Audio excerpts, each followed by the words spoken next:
we have to create the right vibe, you know, the energy, and everybody at the organization has to feel so privileged to be here. It's no other way.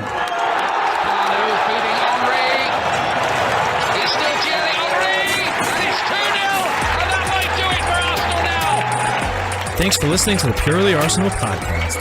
Please follow us on Twitter at PurelyArsenalFP for all the latest Arsenal podcasts. Welcome to another episode of a Purely Arsenal podcast. I'm Jack Sessions, your host. I've got Neil Shah with me, top left-hand corner on YouTube. How you doing, Neil? I'm good. Fantastic. Almost fucked us, didn't he? What was that? Nah, it was never in doubt. Also got Michael Harris with you. How you doing, Mike? Evening, Jack. Evening, boys. Evening, everyone watching. Like it. No Arsenal shirt from Mike today, but he's waiting for the big one on Sunday. James, though, has got I don't know if it's a classic, but he's got an Arsenal third shirt on. That's yeah, sure. I'm glad I wore it for this week, not next weekend, because the Omen. I'll definitely wear a different one next weekend if I'm on. I won't. Not for Man United away, but for Leicester. I mean, it's blue as well. That's not good for Leicester, but you know what I mean. Yeah. I've got so many of them. I went. You. Have you got the one? Have you got the one where the we'll be beaten at 1-0 at Old Trafford when Meninga was in goal? Have you got that shirt? Yeah, I think so. Yeah, that's the JVC one with the blue stripe. I think I've got that one. Overmars running through. What good times! What good times! That's it. Meninga was on fire at that point, wasn't he? Never really turned out for him, did it? We're going to get on to goalkeepers that have their moments, you know, and maybe should have left and gone to Aston Villa, shouldn't he? Should have left and gone to Aston Villa, exactly. But you know, we just seen the Villa result, and obviously, you know, no one is perfect. We're all big fans of the keeper over there, and but we're supportive of Leno as well. We'll get into it. Lineups. Who wants to take lineups? James, let's go to you. Lineup. I want your thoughts on. Was it what you expected? I know you put your lineup. I don't think you got exactly right, but you're pretty close. One or two surprises in there for me. Good to see Partey get his full debut. What were your thoughts? Yeah, no, it was totally what I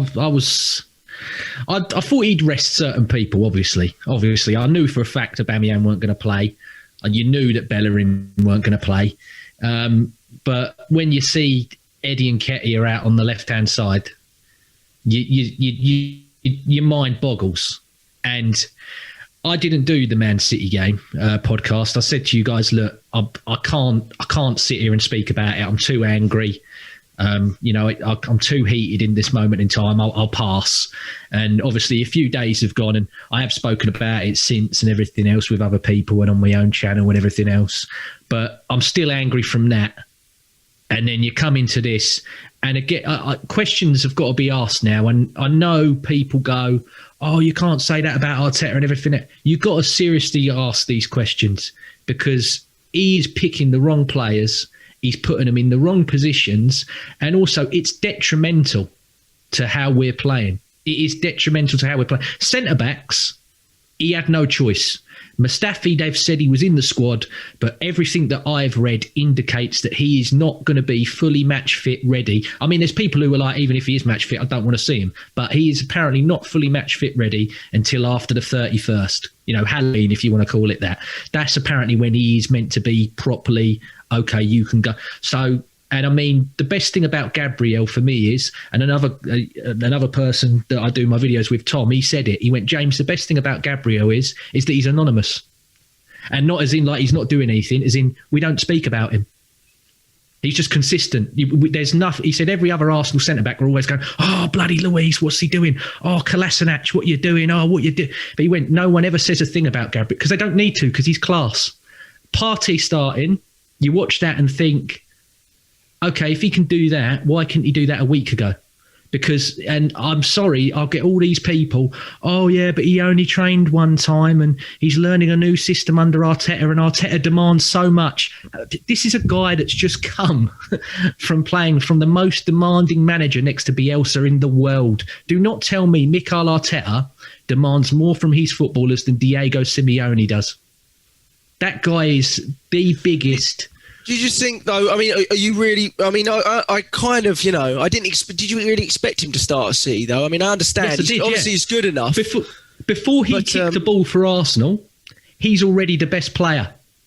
Oh no, I absolutely agree with that. He's the best player Arsenal have, and that was before he even kicked a ball. No. I he was better. He's better than everybody there already. No, I don't want to cut you off, but and that includes Aubameyang. For no matter how much I love Aubameyang, he is better at what he does and what he can do, especially for this side at the moment, than anyone else that's in that squad.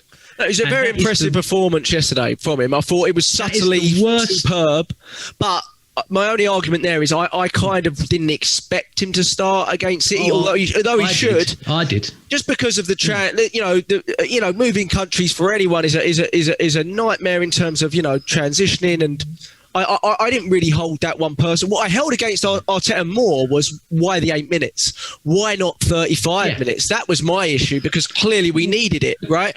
So I get where you're coming from. I mean, I'm never doubting the fact that his talent looked far ahead of any midfielder on the pitch. I felt yesterday made 4 to 5 interceptions. No, my problem was Aguero's been off for 4 months. 4 months. This guy played twice for Ghana. He's played nearly every game for Atletico in La Liga. And like I said, he's better than every single person you have. And that was the worst Man City side. We're not going to get Man City ever as bad as that ever again. Because Guardiola, for all intents and purposes, he doesn't care at the moment. He doesn't want to. He's literally clinging because he's gone at the end. All their defenders are in disarray. Bloody, do you know what I mean? No De Bruyne. You had Sterling with half a hamstring. I know. I get your point. I just feel, to play devil's advocate a little bit. I think you'll start to. I think it's very, very soon. He's going to be, a mainstay in the team, no question. Just for that game, in terms of the point of the signing and all the build up from the international break, etc. I know he had a couple of training sessions maybe with us, but. I think I personally, I could understand why he wouldn't have just thrown him straight in, even though he should have played in terms of quality. I can understand personally why he wouldn't have just thrown him straight in. What I do not understand is the lack of the change when it clearly wasn't going our way and we weren't really creating anything going forward. I don't really see what 8 minutes does for him. And I think we argued that on the last pod. We were like, the substitutions were odd. Yeah. But getting back on topic, so from yesterday, like I said, he was stuck in the point of view of that there was an element of risk of the fact that we don't really have that much in reserve because of these injuries, especially defensively. And it was like, if this goes wrong for you here, do you know what I mean? And I mean, the goalkeeper, you're going to touch on it later as well. But at the same time, this guy isn't pushing to challenge him. So that's why because people keep saying to me, well, he is playing every single game. And I'm like, well, he did indicate that when he first come in, when we had that Olympiacos game, everyone was like, oh, so Martin. And he went, oh, no. I don't play my cup keeper. He's like, my keeper's my keeper for everything. And that is he said that for that game against Olympiacos. So it wasn't a shock. But when you look at the performance, and you will touch on it later on, questions have got to be asked about him as well. Yeah, I agree with you on the goalkeeper front. Was it expected? Was it not? Again, with Runnison, we just don't know. He wasn't playing regular football at Dijon, right? He got dropped, so we know that this goalkeeping coach has worked with him, but I get the feeling, he's definitely a number 2, no question. And we're going to go back to the goalkeeper in a second because obviously it's a big part of the game. My 2 issues with the team was what you brought up at the start was Eddie Nketiah out left. We did this against Villa away, by the way, last season. We put him out right, and I understand almost everything Arteta's trying to do, like almost. I can never understand putting Laca or Eddie out wide because it doesn't make any sense to me. You're not going to like it, James, but I'm not even convinced of Eddie in his natural position yet. So what are we putting him in his different position for? Do you know what I mean though? Like there's certain players you Saka, throw him anywhere. Clearly, this is a talent that you don't see. You see once or twice a decade in a club. Do you know what I mean? Eddie Nketiah is someone you need to play him in his natural position. I didn't think he did himself any favours, but it's not really his fault. He's not a player that should be playing out on the wing. He's not a player that really does a lot outside the box at all, really, and that's just not the player that he is. So I agree with that. The other, so you should have played Reece Nelson there if you were going to do something something like that, in my opinion. There's a lot of arguments. I listened to a lot of podcasts that we're still, I felt since Sheffield United at home, the last part of it, and I don't like to talk about formations too much with Arteta because I think it's really hard to understand what he is doing formationally, game by system wise, game by game. But I really felt we've looked much more like a 4 at the back than a 5 at the back since that game, to be honest. Even City away, even though we sat low, I still felt it was a 4 at the back where Saka was our main outlet in the attacking midfield left side role, but certainly did not feel like he was playing at left wing back. That was my opinion. I felt it was weird that Reece Nelson didn't start with the way we set up. I felt it was very odd that there's not a lot of faith put in Ainsley Maitland-Niles to start if we are playing a flat back 4, and we started Cedric, who is no way near athletically as good as Ainsley Maitland-Niles. And I think we're going to get onto Bellerin because I thought he had a great cameo, but defensively, if I'm going to evaluate Bellerin and Ainsley Maitland-Niles, I still actually think, although Ainsley Maitland-Niles hasn't looked very good in a back 4, I still think Ainsley Maitland-Niles is a better one-on-one defender, to be honest. Stand-up tackler, one-on-one defender, faster, more athletic. Find it a little bit odd that Ainsley Maitland-Niles decided to stay because the manager showed faith in him, yet he can't get into what is basically our backup team at the moment. So, and fitness-wise, there's no issue, right? So I find that a little bit odd. We don't have to touch on that. I just found that a little bit odd.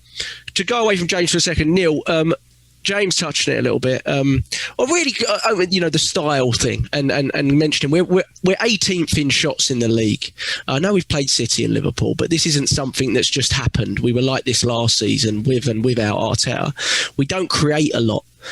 Now, there's an argument there that you need a creative player, and we all know, the issues with the creative position, and we can talk about that. But the solution from the previous manager was to basically use players that just weren't natural in that position.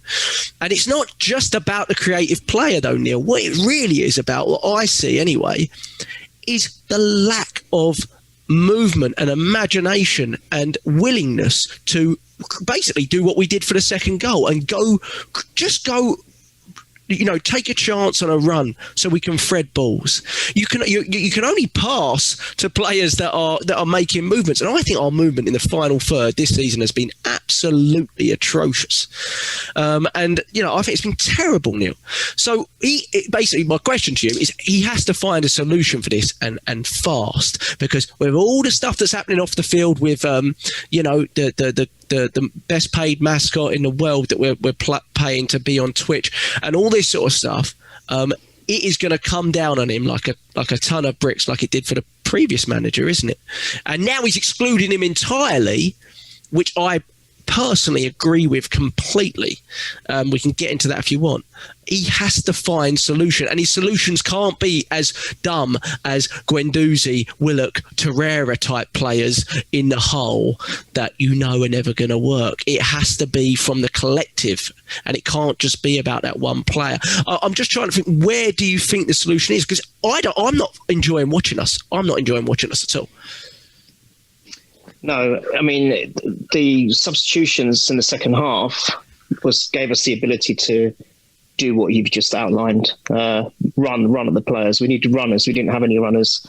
Bellerin became that runner for the lead up to that second goal, running behind the defenders, running behind the lines, breaking the lines, spreading the play, dissecting the play, some of which Partey was showing great ability with.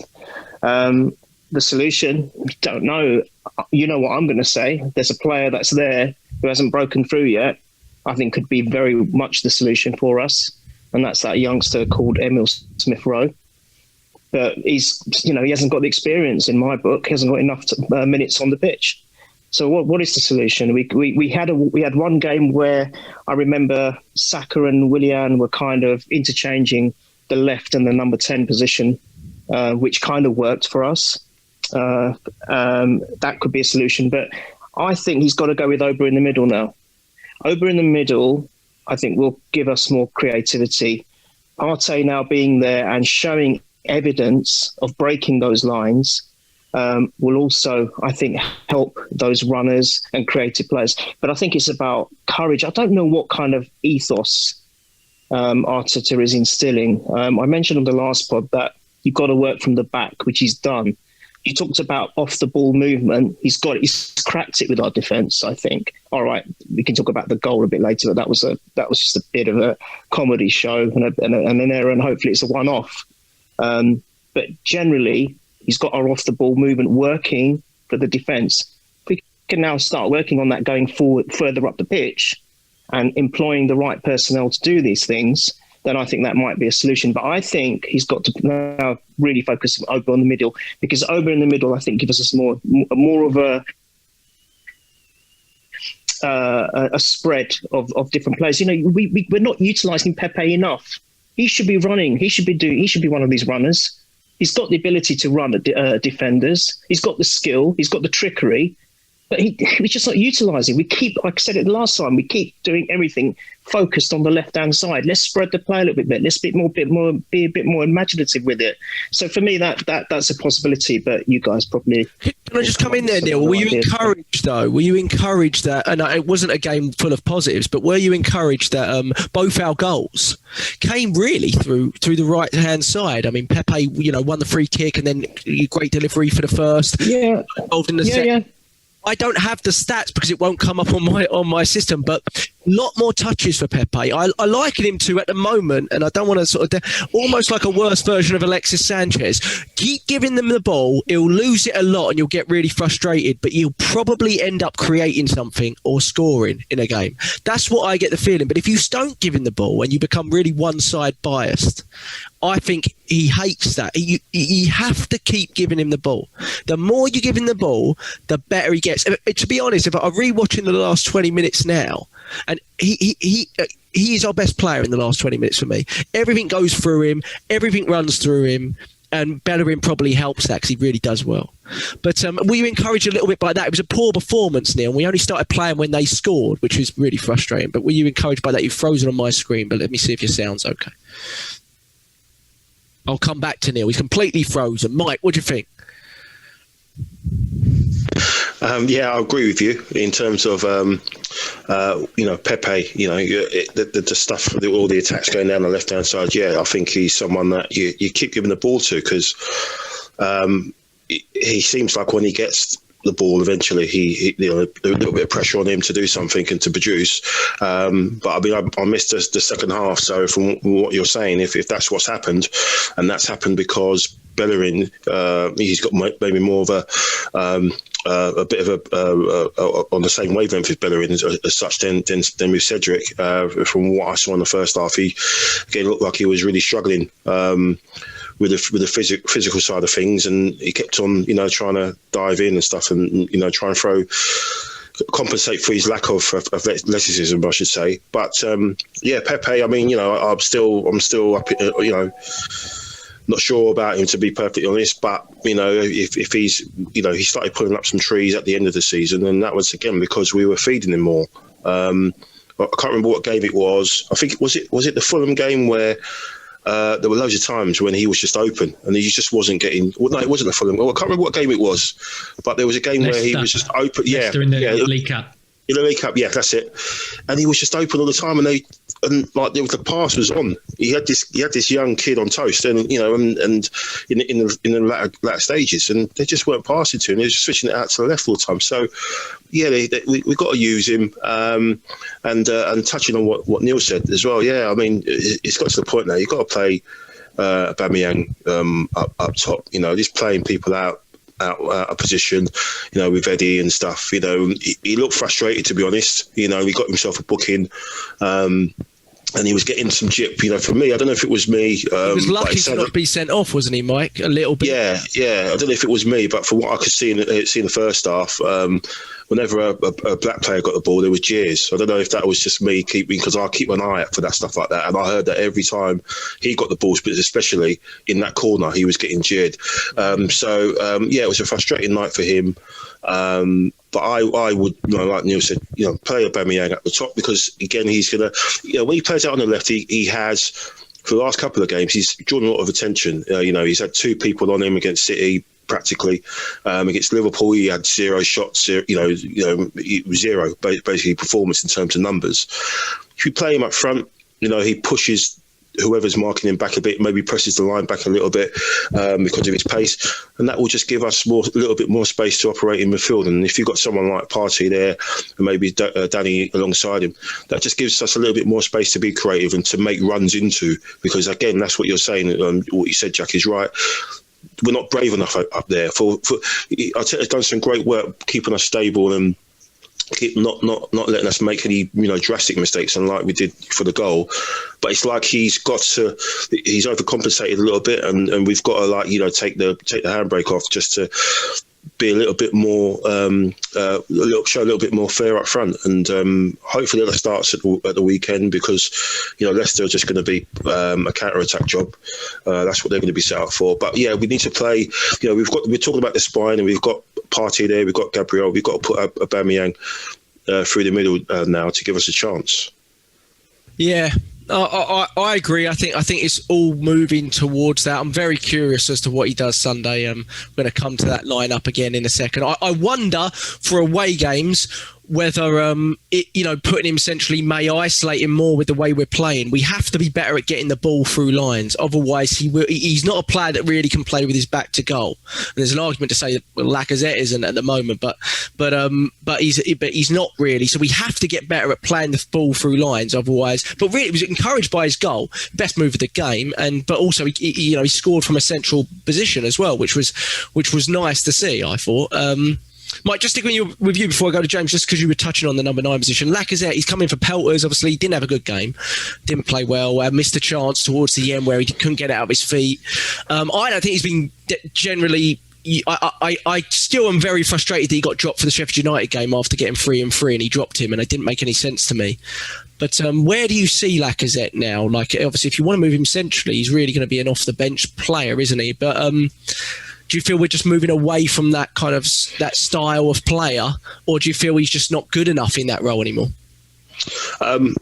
It could be after the Liverpool game. Obviously he got dropped. We're not privy to what happens on the training ground. But yeah, he's looked a bit heavy-legged the first half, especially. And again, he picked himself a soft card, and that could have affected his performance as well. That referee, he's one of those typical UEFA referees. Get caught in the spotlight. He probably, when he found out he had Arsenal, he probably got all extra tickets for his family and friends to be in the stadium and to see him officiate, because he probably officiates in a league that no one knows about or no one watches. So he was really officious, and he was dishing out cards that were going out of fashion, and that affected anyone's performance. You could see it through Partey when he got one as well. He was thinking, what did I get that for? And he put his arm out, but he didn't went to stretch the guy in the face, and you see that affected his game. So that could have been a part of it. But I just think with what Arteta wants Lacazette to do, I think when he first came in, I'll do it, boss. He'll put the effort in. I think maybe now he's getting a bit, I'm running, and I'm not really sort of getting anything at the other end. I know he did at the start of the season, but since then he's got dropped, and now he's been sort of edged back in. So if you go with Aubameyang up front, which I think you need to now, that just means he's going to feature off the bench now, and then that just basically then means Eddie doesn't feature, as much because of the minutes. So, it's all going to change. Obviously, when the chosen one comes back, when Martinelli comes back, and he's on the left hand side and everything, we haven't really got to worry about it so much. But yeah, I think if you play Aubameyang up front, then that just means Lacazette's got to spend a bit more time out, and then obviously that affects his confidence again. But I think now we're past the point. Now we've just got to play our strongest players in the strongest in their best positions, and worry about that other stuff later. We've already got one player who's not even been registered, so he's probably lucky that he is on the pitch getting minutes rather than at home playing Twitch and live streaming the game. Yeah, exactly. But it's the frustration with him is, and a lot of it's his fault in a way, just looks like one game out for Lacazette, and he's not fit. he just doesn't look fit. He doesn't look like he can't get the ball out of his feet. You play him 5-6 games and he'll start. Hang on, can I just sorry, Jack? Can I just interrupt? Sorry, it's just totally off topic. They're still showing the Van Dijk replay on Sky Sports News. Just thought I'd let you know that. Oh my gosh! Pray. Let's all pray. Jeez, flipping heck! I tell you, unbelievable. You should listen to some of the Liverpool fans chatting about when James Rodriguez got injured by Van Dijk about 30 minutes before it. That was interesting.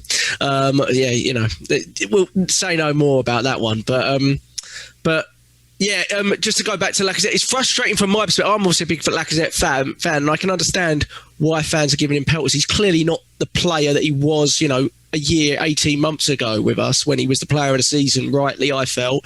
But that was a long time ago, and he just looks like he needs to play constantly to keep himself sharp, and we can't always do that because Arteta's not really necessarily convinced that he's given enough from that number 9 position. My concern is it's another risk, because if you're not creating a lot, then what you need players that can score. And other than Aubameyang, whether we think Lacazette scores enough, he's the next one that will finish 1 in 2 or 1 in 3, right? So the issue there is we've got to get goals from elsewhere, and I'm not really seeing it enough. And if we're not doing that, then I'm going to be going, well, maybe we should start both of them again, like we were, even under Emery a while back. We were going, it doesn't really make sense to start both of them. It doesn't really balance, but there's no goals coming from anywhere else. So start both of them, because if we do get one chance, we create very few chances. So if you're going to get them, you hope they fall to someone that can put them away. That's what it is. But what we really need to do, and the answer is to create far more chances and be far more intelligent and expansive going forward. And I think we are concerned there, James. I mean, you touched on it a little bit, that we're never going to see. I think we've already come to terms with the fact we're never going to see an Arsene Wenger like expansive system, free flowing under Mikel Arteta. I don't think we're ever going to see that, to be honest. But nice, see the book.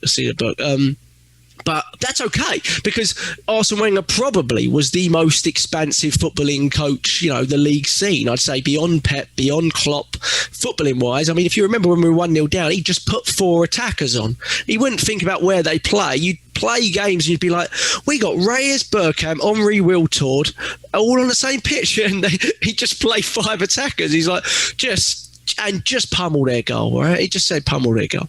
And he wouldn't worry about what was behind. And I think what's really encouraged me about this game, just to touch back on Partey, was his ability to recover the ball high up the pitch and intercept. I think he had 4 interceptions, 5 recoveries. And that's something we've really lacked. And that sustained pressure that we saw in the last 20 minutes, even though it was really poor early on in the game, I was really encouraged about. I thought Partey got better and better as the game went on. But just go to the incidents in the game. The goal, James, it's really you're going to love moaning about Leno, I think, but it's really all on Leno for me. There was some pelters about Luiz giving the ball back. It's a ball that we've been playing back ever since Arteta's come back. So could have cleared it, like Arteta said, could have played it back to Luiz. Don't play it down the centre of your goal while waiting for the defender, for the attacker to come right into you. But it's a mistake you're going to make if you're going to play this risky game of playing out of the back. Do we just have to accept that that's going to happen, James? Yeah. Just want to say, you guys, I don't want to be nasty about it. You guys are of an older generation than me. Do you guys remember? I look older than all of you. That's the worst thing. I sleep on my face. That's how it goes. That's how it goes. I go like that, head first into the pillow, and it just squashes it all. So I look older. Anyway, be careful, James. Careful, son. I wondered where that was going for a second. Look. You guys. Now, I briefly, as a child, read Snoopy. Did you? If you guys watch Snoopy or read Snoopy, Bert Leno is Linus from Snoopy. He has his little blanket of David Luiz, and I'll play my safe little 5-yard ball to David. I've got to have my little David Luiz blanket. I'll play my 5-yard. I'll play my 5-yard. We are so... Listening to you in my ears already, Jack, is lovely. There's something about your voice, mate. It's wonderful. It's fantastic, But, hey, calm it down. But... what you're saying is it's so predictable. Any team, like Rapid Vienna anyway, I don't know much. They're the next best team to Salzburg, so I'll give them some credit. But any team know to press us high, and like you said, especially if he starts on the left, isolate Aubameyang so that he's the one who's crossing the ball and he's not getting in behind, because when he crosses the ball, there's nothing. They've got nobody. They've got no one of any stature, any presence in the air. So let him do that. Just completely get him out of the game completely, and they're useless. But he's so predictable. Like, for me, I think to myself, he's had one or two where he plays it 5 yards, he's going to go long in the end, just as a curveball. But he never does. And I don't understand it. And I don't know if that's because he is coached to never, ever play that long ball. Or is it part of him's like, if I play that long, who's really going to hold it up? Because like you've said, none of them are very good back to go. So who is going to hold that ball up? And sometimes when he does dink it long, he's trying to dink it to the fullbacks, but then our fullbacks aren't really a stature either. And to be fair, Cedric played yesterday, and again, I've still got massive reservations about this guy. I was watching him yesterday thinking to myself, I've got 4 more years of you. Really, like 4 more years.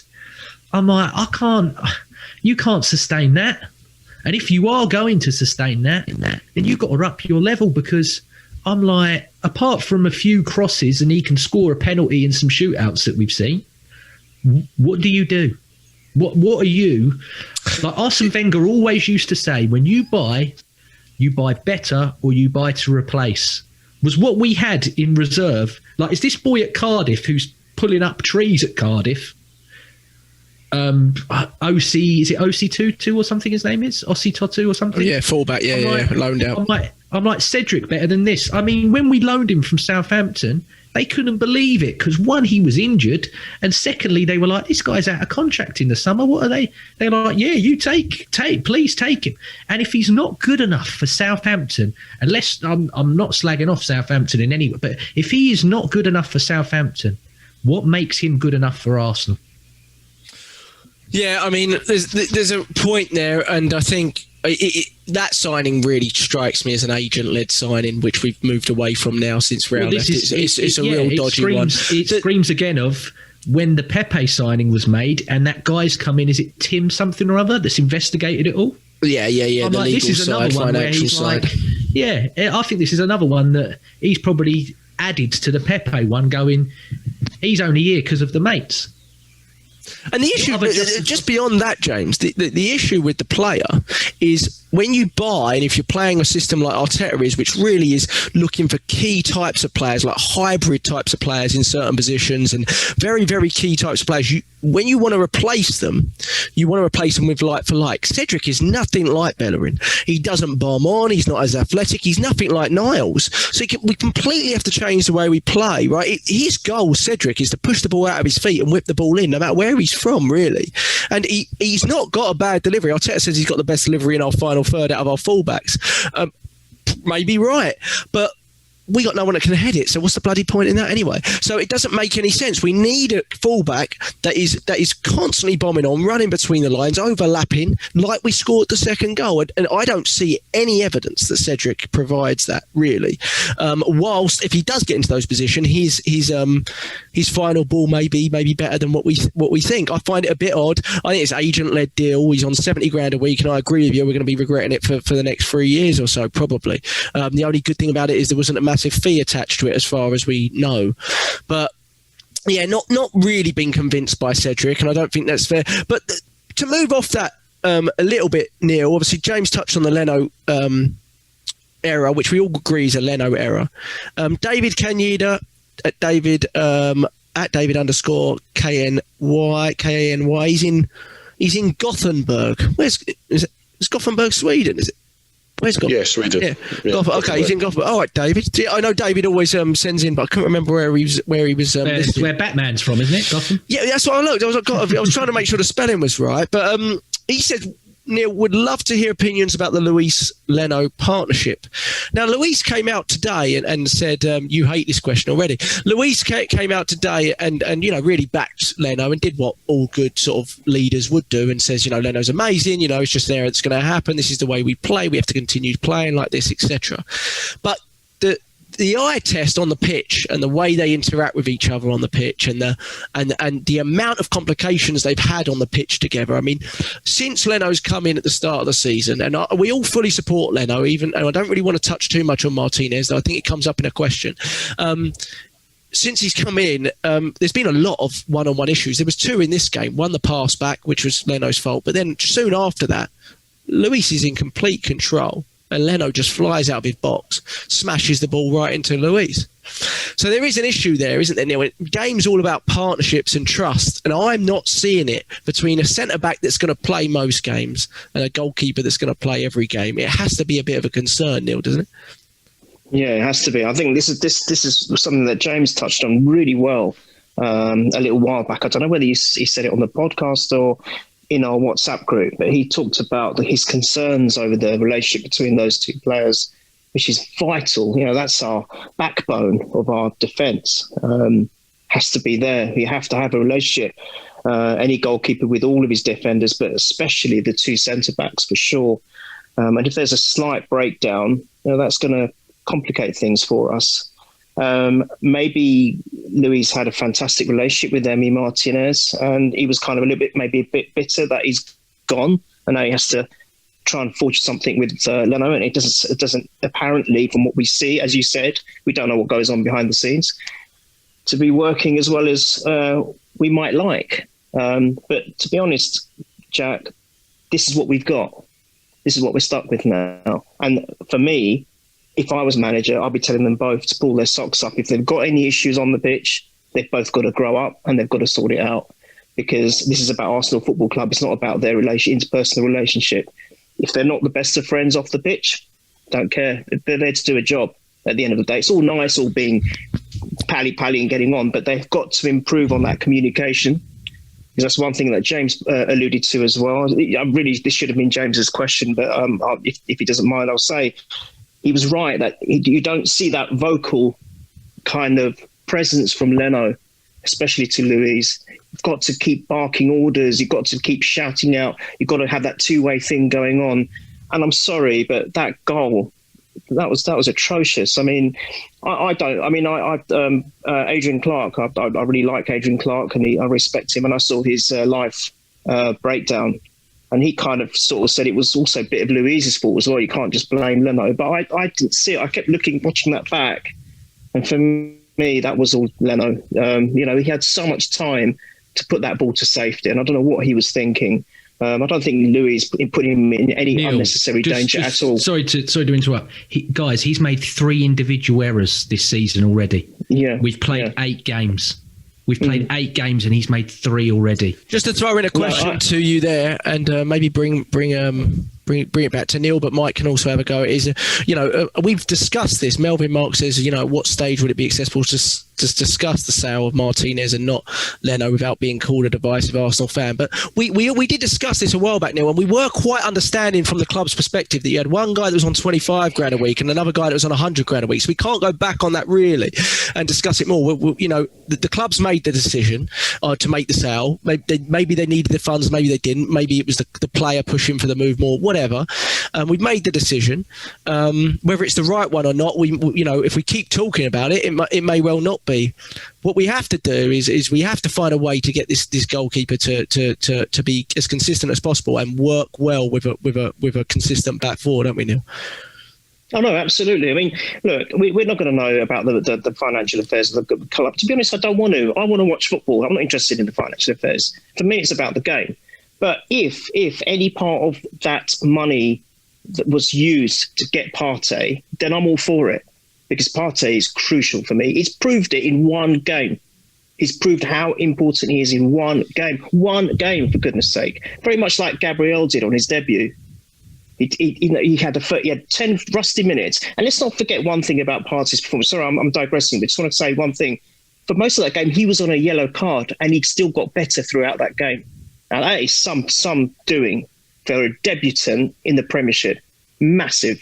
So that not in the Premiership, but in playing for a Premiership team and playing a game in Europe, it's huge. So let's not forget that. So if any of that funding from Martinez's sale was for Partey, then I'm all for it. But you know me, I wanted to, you used to ask the question: is there any way that we can keep both keepers to the club? I was all for it. I would have loved to see Leno fight for his place. I think Arteta should have made Martinez number one, and I think Leno should have fought for his place back. That's what I think should have happened. Yeah. I think now the problem is Leno hasn't got any real challenges. Well, we don't know what this Renaissance is going to be about. I don't know. That is exactly why. Because he feels he's infallible. Because like I said, 3 individual errors in 8 games, but he can make them errors because who's taking my place? No one. The real issue there is Macy ain't taking my place. Really risky. Because, I mean, in fairness, a lot of clubs do this, right? City, their number ones are given. Liverpool, their number ones are given. But you see when one of them gets injured, how much it can affect the team and how much their level can drop. Adrian makes a mistake every game almost. It's just a liability. So it's not great for that reason. And the only other argument there is, and I don't want to go too much into it, is if we needed the funding, could we have sold elsewhere while not weakening the first 11? And I personally think there was teams, I'm not saying I don't think we should have sold Niles, but if Niles can't get into our Europa League team, maybe we should have sold Niles because he would have gone for more money. Do you know what I mean? So that's the part of it that I don't really understand. And I'm almost certain there's a couple of youngsters that you could have sold for a similar price. We all really know the reason why Martinez was sold. We all know the reason. Well, you said to fund Mesut Ozil's wage, right? But and it might well be. But it's been said. It's been said by more than just me, because we are skin from sadly being in this competition. Before a ball is kicked, when you qualify for the Champions League, you earn 33.5 million just for being in it. You get 18 for being in the Europa. Now, factor in, we're in that, but there's also no fan revenue whatsoever. This guy is the only one, I come back to it again, I know we said we weren't going to mention him, he's the only one that didn't take his pay cut. So he's paying full whack. Now, bear in mind, he's the top earner. Now, he nearly earns double what the third earner is on. I think the third highest earner is Willian, and he nearly earns double a year what Willian earns. So we need to supplement this guy who doesn't even play games for us, his income. And I mean, today, his agent to slag off Arteta, saying he had 2 years where he just went scot-free at the end. And you go on to it. I knew you'd go on to it. Mikel Arteta took a pay cut to play for this club. He took less money than he was earning at Everton to join this club. And why don't you as an agent try and get your player? Why are you going on the radio digging out his current employer? Because all your player's talking about is how desperately he wants to get back in. How's he going to get back in when you're slagging off the employer? I think Neil didn't like the fact we're talking about him, and he's gone. He's frozen. I've readmitted him, but let's see. He's been having a little Wi-Fi issues and stuff like that. Do you know what I mean? He took a pay cut to join the club, and you've got your agent having a go when all you're talking about is how badly you want to come back in, how much you love it, how much he should be telling his agent, hey, why don't you shut up? Why don't you be quiet? I mean, just because I don't want to go too much into it, because I feel like we've ran the Ozil deal like to the ground. I mean, I agree with everything you're saying, but my issue always comes back to what happens on the pitch. So my biggest concern is not that I don't think I think Arteta's handled it perfectly. Only if he finds a solution, though. He has to find the solution. It doesn't have to be the player. It can be multiple players. It can be flipping every one of them becoming creative for all I care. But he has to find a solution, because otherwise this is going to be toxic week in, week out. I want to bring Mike back in on the game. The 2 goals, Mike. Touch on the 2 goals. What were your thoughts on the 2 goals? I mean, we're really in trouble. A 1-0 down. You've got to start well in the Europa League. You've got to. You got to. You want those last 2 games to be able to rest players if you can and things like that. And why did we? I mean, the urgency just switched as soon as they scored. and we've said this beyond Arteta, before Arteta, with these same players. I mean, what is the issue there? Why can we not start with that movement and that urgency? Because I thought we were terrific once we went 1-0 down. Yeah, reminded me of the old Arsenal days where we used to have performances against teams we should be turning over, and we just was waiting. You can see in those games we were creating loads of chances, and we were just saying to ourselves, "Oh, you know what's going to happen, isn't it? They're going to have one chance, and they're going to score, and then it's batten down the hatches and throw over the kitchen sink, and then we snatch victory." But yeah, it's from what I heard the last 20 minutes or so, we sort of seemed like we got into the groove a little bit and were a bit more fluid. Obviously, Luiz's goal was well taken, getting up well from the delivery from Pepe, and as you said, the move which led to Aubameyang's goal. You could see the relief for him to finally get on the score sheet. But yeah, it's just touching back on the whole movement and just being a bit unleashed a little bit, the restrictions of this, having this solid defensive base, which is what we've got. It's almost like just let the defenders defend. We've got a guy in there now, Partey, who's going to help out on that side. So just hopefully now, starting from Sunday, it builds. Leicester are a good side, but we're proving the game. In the League Cup game and in the game at the Emirates when we drew 1-1 and we were hanging on, but we played really well. I remember with that first half we played really well, and I think we were only a goal up, and then obviously Vardy scored his customary goal, and then obviously Eddie got sent off and we were hanging on. So I just hope that game allows us to be a bit more on the front foot. Obviously we got United soon, but we've got Liverpool and City out of the way, and I've said after I think I said on the WhatsApp group, we shouldn't be going into any game now against anybody with any sort of defensive, cautious outlook. We should be playing the players where they should be played, in their strongest positions, and looking to impose and dominate. And I think that's what's going to happen now. For me, it's all midfield. You get that sorted out now. He's got the defence sorted out. Sort that midfield out. We've got someone in there. Is it going to be Danny Ceballos alongside him? Is it going to be Xhaka? Is it going to be both? Is he going to put Saka in the middle? And then maybe so he's got options. But as you said, Jack, he's got to make the right one. You can't be going into games and having 0 shots on target in the first half, and this side to side football. We need to be more. More forward passes, and again keep touching back to him.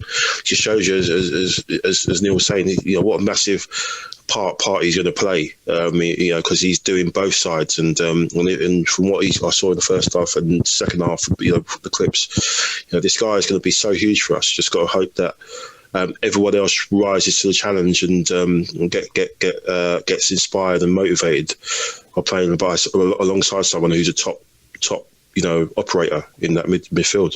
Really interesting. Can I just come in one thing? Yeah, go on. Sorry. For the second goal, we can't not mention Elneny's pass. Yeah. Brilliant. Yeah. See, everyone says he's a sideways passer, Neil. But if there's no movement in front of him, he's going to be a sideways passer in a way. Create the movement. True. And Elneny, I'm not saying he's the most expansive player we've got, but he's coachable, like we've said. He fills in, does his job. He's always a 7 out of 10 player. I thought he was very good even before he created, to be honest. Yeah, but you're right. Look how good he was yesterday playing with Thomas Partey. It was like, and I'm trying not to get too carried away, because I know people are saying Arsenal fans are getting really carried away with him. But do you remember when Luis Suarez first got into Liverpool and they had dog shit players, but with Luis Suarez, he raised all of them up an extra 10, 15, some of them 20%. And I'll tell you what, I have not seen Elneny play, like you said, not even just play forward. He did some other champagne passes in that game, and I'm like, he's being a bit more, I'm going to risk it here, maybe try something new, because I've got the guy behind me who's got the broomstick in his arse that just sweeps everything up. He sweeps up everything. This is it. You talking about this system and everything else. We don't have to play 5 at the back anymore, because we've got the player that if stuff hits the fan, he isn't like Xhaka and Ceballos where he's immobile and it looks like he's running through treacle and custard. This guy can run and get that ball back. And then if he doesn't, Gabriel's there and Gabriel will sort it. It's basically saying, when we used to have Sol Campbell, Toure and Gilberto, everyone can bomb on because you knew those three would sweep up everything. It's safe. You can change the system now. You don't have to, because people are going, no, we need that Aouar, we need that. No. Just to come in on that, I do think he's trying. In fairness to Arteta, I always think there was going to be a transition period from last season where we went to a back three and had to be really solid because we were basically playing Liverpool and City every week.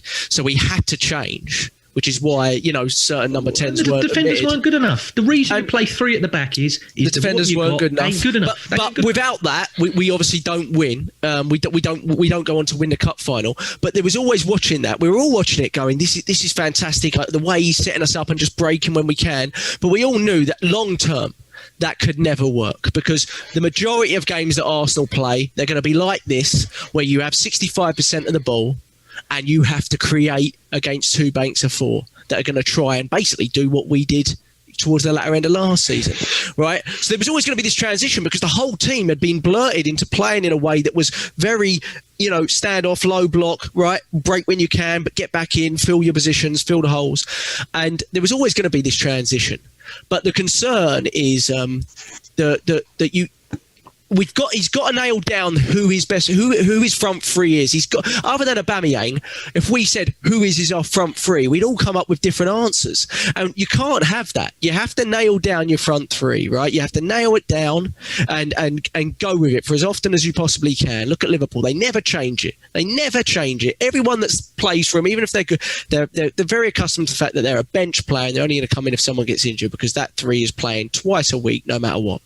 And I'm not saying we go quite to that extreme with the Europa League, but we have to get to the point where he starts to really put in his best players on who he trusts. Too much switching and changing. I understand for the Europa League we're gonna change it a little bit, but I agree. I thought Elneny was really good.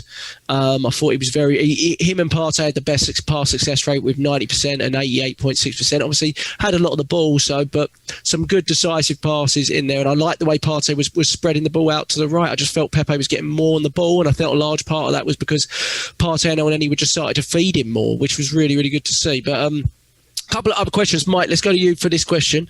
Where is it? Hold on. Sorry.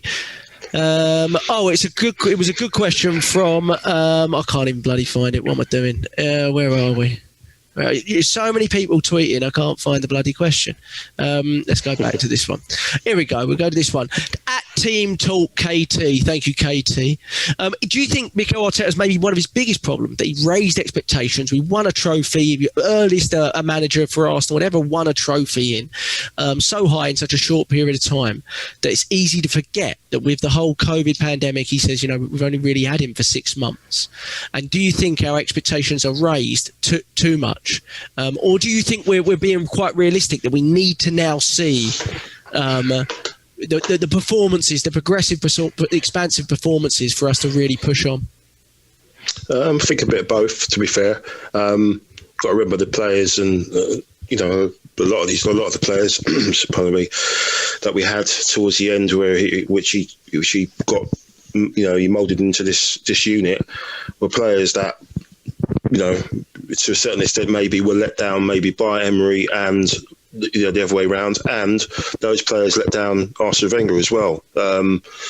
So for him to do what he did, and to pull off the cup win is a great achievement. And yes, that's probably got us all buzzing and thinking, we're top four, because obviously the teams that we beat along the way, and obviously beating Liverpool as well. But yeah, it's funny. You look at the signings as well. If you're going to make a signing like Partey, that's a statement signing. So you can't sign someone like him and get him off a club like Atletico, and take him away from the Champions League and put and then say, okay, well, we're just going to top 6 is fine if you get it. No, he's saying it himself. He knows what the targets are. He knows where we need to be as a club. So I don't think it's we're over expecting too much for us to be to finish in the top 4. I think that's what we 4 of us expect. Anything more than that is a bonus, but that is the target. Whether it's through the Europa League, which who knows, because you have that the teams that drop down in it, so you don't know what's going to happen. But for me, I don't think it's we're expecting too much. We've got one of the best strikers in the world. We've got a defender who's come in and done really well. We've got one of the best midfielders in the world,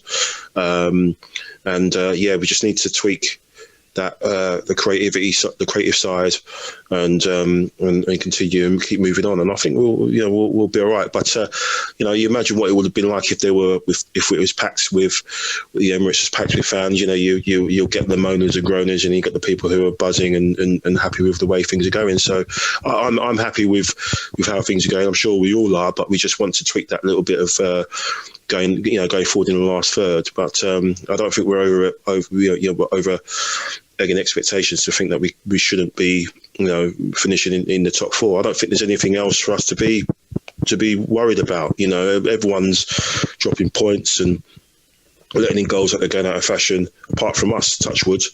We've got, especially after tonight, I think we've got the best defence in the league after what happened to Villa tonight. So let's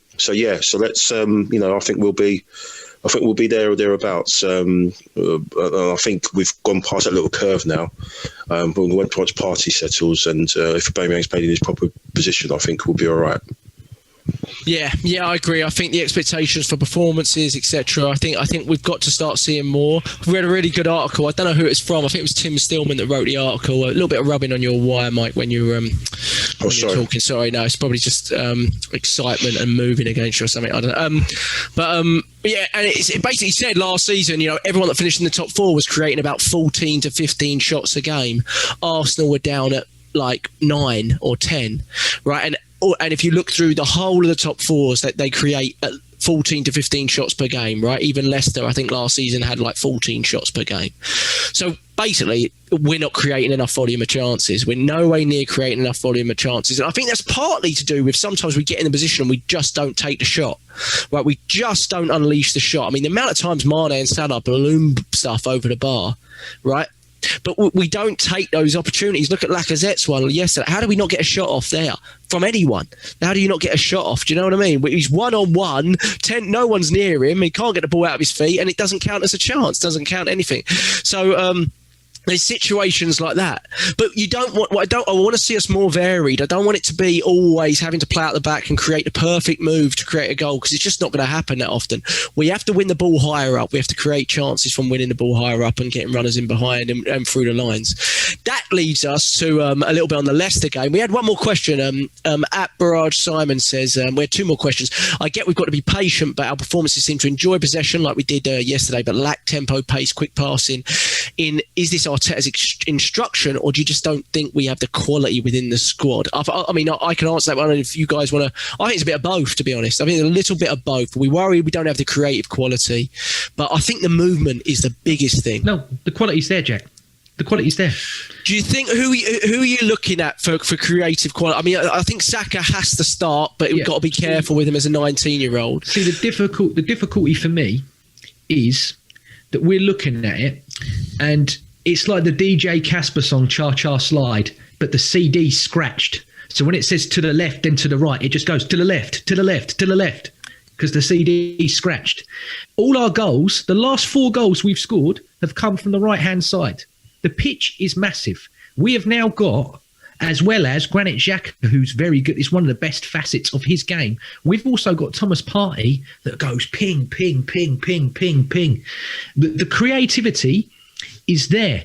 And that forward 3, whoever they are, should have enough. And everyone keeps going on about, oh yeah, but look what he's done to the defence. Look what he's done to the defence. And we're defending so much better. We're defending so much better. You know who had the best defence last year in the league? Burnley. Do you want Arsenal to beat Burnley? Is that what you do? Are we going to sign a Chris Wood and the people like that and start pumping balls? Is that the level that we want? No, because we're Arsenal and you want to be entertained as well. And this comes back to, like you said about he's going to eventually get pelters. And I don't want to start giving him pelters. However, he is very, very humble and a very astute guy. But he's got Ferraris in his garages, and because he doesn't want to show off, he drives the Kia. I'm like, no, you won 2 trophies. You got jet black hair, even though you're coming to an age where most people don't have jet black hair still. You're a very good looking man. You've earned the right to have those Ferraris. Drive the Ferraris. Like we keep saying, take that handbrake off and just bomb forward with the players that you have. Because we will, if we be bold and be brave, eviscerate these teams. Because this league is mental. Look at Aston Villa. They beat Liverpool 7-2 because they just went, rule book, rip, let's go. And then they just lost 3-0 to Leeds. But I'm watching that Aston Villa Leeds game, and both sides. I agree. It's a seesaw. Seesaw. But both sides are attacking in numbers. They're running through the lines. They're taking risks. And when I watch us, it's all very pedestrian, very sedentary in almost every game. We can do it. Of course we can, but we have to break off. We'll be fine. Honestly, we'll be fine. We have to start to see that progression, and it's not always, like you said, it's not always about personnel as such. It's just about collectively, we need to allow them the freedom to express and trust with the players in behind to take each other on one-on-one or whatever it's going to be. You're going to lose the ball. It's not always going to work out, but you've got to trust recovery speed. You've got to trust the players in behind. And I think we're getting to the point where we can do that now with the type of players that we brought in. Gabriel looks fantastic again yesterday. I mean, I think he's been our best player almost every game this season, which is quite incredible. I don't want to, touch wood. But should we look ahead, Neil? Should we look ahead? We've got Ash Gallagher, _Gallagher. Good win. Good that we got the win. Obviously not terrific performance, but good to see us bounce back from 1-0 down when we really looked like we weren't creating much, didn't really run out of ideas a little bit, and it was an awful goal to concede at not great time as well. Looking forward, Ash says, what's your lineup formation predicted score for the Leicester game? I know you don't like lineups, so I'll make it a little bit easy for you. Give me your front 3 and your middle 3. I think the back 5 picks itself, to be honest. By that, I'm saying, Leno, Bellerin, Tierney, Gabriel, Luiz. I don't really see any changes there. The only caveat to it is let's presume that Willian and Ceballos are fit. I think they're touch and go. They're 50-50, the pair of them. Let's be positive, which is never a good idea for Arsenal fitness issues, but let's be positive and presume that Willian and Ceballos are fit.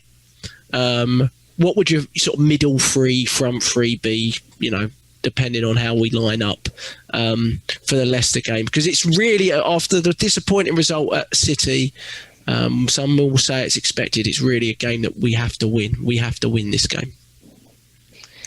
I'm going to go for Pepe on the right. Front 3. Aubameyang in the middle. And I'm actually going to go with... Jesus. I could say Willian down there, but I'm going to say Saka. And then your middle 3, if we play a back 4, which for me it's looking more and more visible that we are. Partey goes without saying, mate. Do you know what? I don't think you will, because it's Leicester. But I think Elneny's earned his place alongside Partey. Elneny, and then your third player. I've gone off again. Oh, for God's sake! Yeah, it looks like you're cut off on your end. Neil will come back. Oh, you're back. So you said Partey. You said Partey, Elneny, and your third player maybe in front of them would be. I think Ceballos.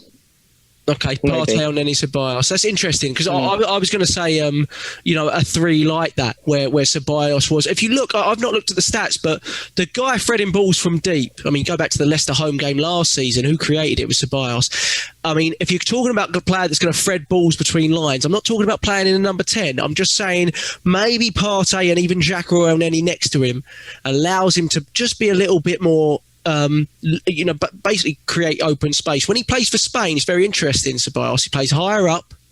right? And they a little bit higher up, and they trust him to play higher up as well, which is quite interesting. And I think he's got that ability to thread those balls between the lines. I mean, create the one against West Ham. I think, almost every game this season at Anfield, who was the guy creating those chances? It all came from Ceballos. I think he only played 30 minutes, didn't he? So if Ceballos is fit, basically what I'm saying is he's playing. Yeah. That's basically what we're saying. Yeah. Right? I think it will be Xhaka, but I think Elneny, I wouldn't be surprised if he does give Elneny a go, because he's done nothing wrong. And I think 3-1.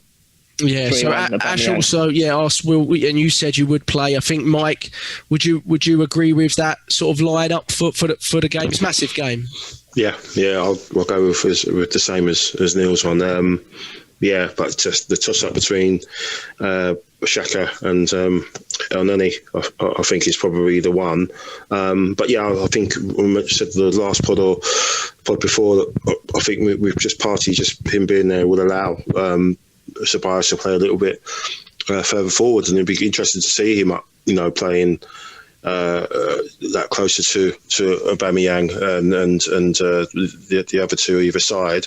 I think the only time we've probably seen him do that was when he first came, and he had that great performance against Burnley when everyone was going crazy. It'd be interesting to see him just play a little bit closer to the danger area, threading those balls through. And obviously, if he isn't fit, and Willian is, you probably think Willian will get in there. But then if Willian isn't fit, then you could probably go with Xhaka and have Partey in there as well, and just let him disrupt things a little bit, because he's got a great shot on him as well. So that'll be interesting to see him play a little bit closer. So he's got the options there, but as long as it means that we can look at a side and creating chances, because as we always know with us, if we create chances, we're going to score goals. If we're not creating chances like we haven't, it's just going to be a horrible watch, and it's going to be really.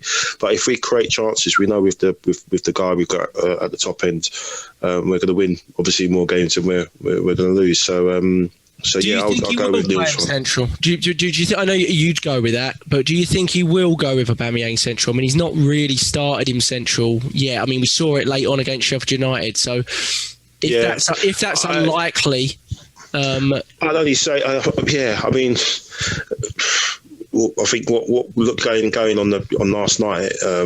Eddie obviously played that left, didn't really do himself any favours, and Lacazette didn't either. I think Leicester have got their centre-back, one of their centre-backs, key ones, he's out injured. But I just think it all goes from Partey, because he's in there now, and he will be such a influence on both sides of the ball. I think you've got to start playing him. What are you going to wait for? Why wouldn't you play him central against Leicester City? What would be the reason playing him out left against Leicester City at home? If you want to talk the talk, you've got to. These are the games that we need to play our players in the right positions, in the right form, in not square pegs around holes, whatever. We've got to play, be as strong as possible. So that's the spine first and foremost, and then either side of that, let that worry itself. But if you've got people like Aubameyang and Partey close to each other, and that's what you want. You want them to be doing that. Then I think we'll be all right. But if you're sticking him out on the left, and that makes it easy for people to double him up and close him off, like people have found out, because the analysis for games is through the roof now. So they would have seen what he'd done towards the end of the season, his performance in the cup final, his goal against City. People are going to prepare for that. You saw Liverpool did that. You saw City did that. They've got good players to pull that off. But other teams are going to do that as well. Sheffield United did to a certain extent until he moved centrally. So, just put him there. Let's just go for it now. I think we have to go for it now. We're not playing. We've got the two big ones out of the way. Let's just impose ourselves and show who we are really. Yeah, exactly. And would you do anything different, James, for this lineup? Well, so are you asking me what I want or what I think is going to happen? Well, you can say what you want, and then you just let me. Okay, so it's going to be different. I presume that the Aubameyang central is probably where you get unstuck with what you think you want and what happened. So what I want is the back four, And then the three in the middle, assuming, like you said, that Ceballos and Willian are out, I would like Xhaka and Partey next to one another, because I believe that is going to be the best partnership. I think they're the two that are going to be the one to play. And then from that, you can play them as somewhat 4 and a number 6 together, and then have Ceballos as just in front of that as well as an 8, or you can play Xhaka and Partey together as like a midfield pivot. And then for me, for this Leicester game, I know he's absolutely cream crackered, and this is why I think he's going to be dropped, and it's actually going to be a back 5, sadly. But I would like to see Saka as a number 10. I would like Saka in the hole, because Leicester's spine is out. So Soyuncu is done, and Didi is done, and there is Vardy potentially not playing this game. He'll play.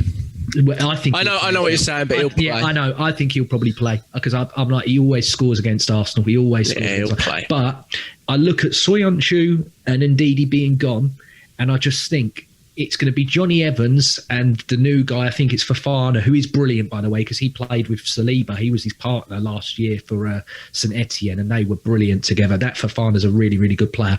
But I just think Saka will draw them out, and that will leave gaps in behind. So if with Pepe and Aubameyang, I think Pepe's going to stay on the left. I think Aubameyang's going to stay on the left. I think it's going to be Lacazette down the middle. I know everybody wants Aubameyang in the middle, but Saka will draw them out and leave. But also, why I want Saka at 10 is I really rate his upper body strength and his gusto and his guile. And I just think to myself, as someone who can push further, since Aaron Ramsey's gone, we've not really had that guy from deep that pushes beyond the striker. And I think Saka, if he can do that really well, instead of just playing him out wide, I think if you put him through the middle, he can be a real nuisance for teams. And these next 2 league games are where I think if you put him at a 10, he'll be lethal, because like I said, he's got Johnny Evans and this Fofana who he can bring out.